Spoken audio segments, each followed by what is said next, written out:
What is the meaning of Sarva Karma Sannyasa? That is the question. Sannyasa is putting aside, putting in its proper place. That is the sannyasa. Put things in their proper place. That is sannyasa. Okay? Samyak nyasaha. Sanyasaha. Birth and death. Put them where they belong. Body. Put them there. Don't put it on yourself. Like elephant. It is called kunjara shaucham. Elephant, what it does, takes all the dirt and puts it on itself, like that. Superimposition. Don't do that. So birth and death.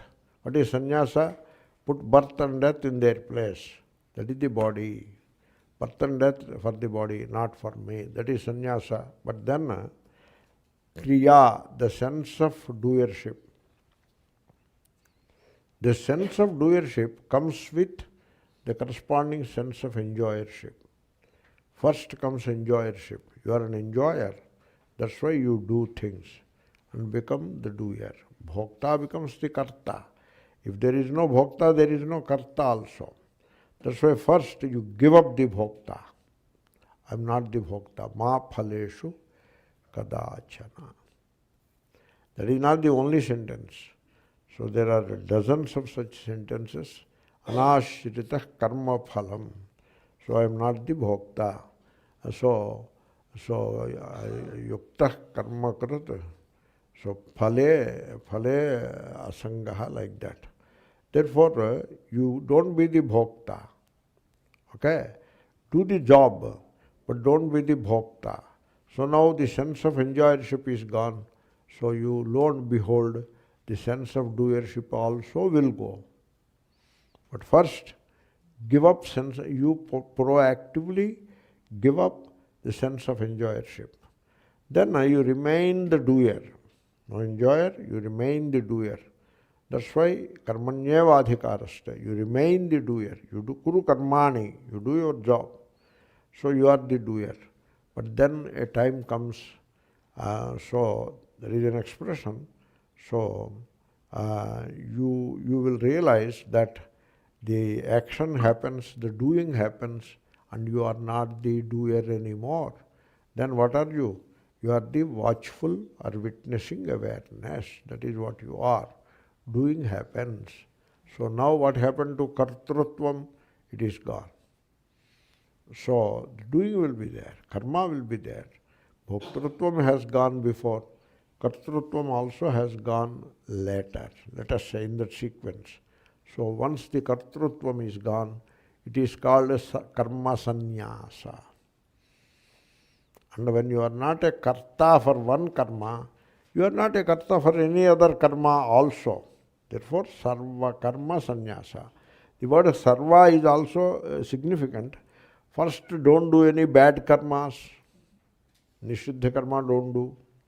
You need not do prayashchitta karma. Because you are not doing bad karma, there is no need for prayashchitta karma. So don't give up. Then kamya karmas, you give them up. No desire, no kamya karma, give them up. Then nitya naimittika remains. You are not a bhokta. In nitya naimittika, you are not the bhokta. You are only karta. Eventually, the kartrutvam also will go. Nitya naimittika may continue, but kartrutvam also will go. That is called sarva karma sannyasa. Now it covered the sarva, you know. That is sarva karma sannyasa. Sarva karma sannyasa is not giving up actions. It is not giving up actions. It is giving up, first, the desire for the result of action, and second, the sense of doership.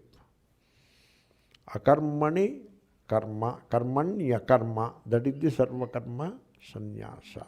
Okay?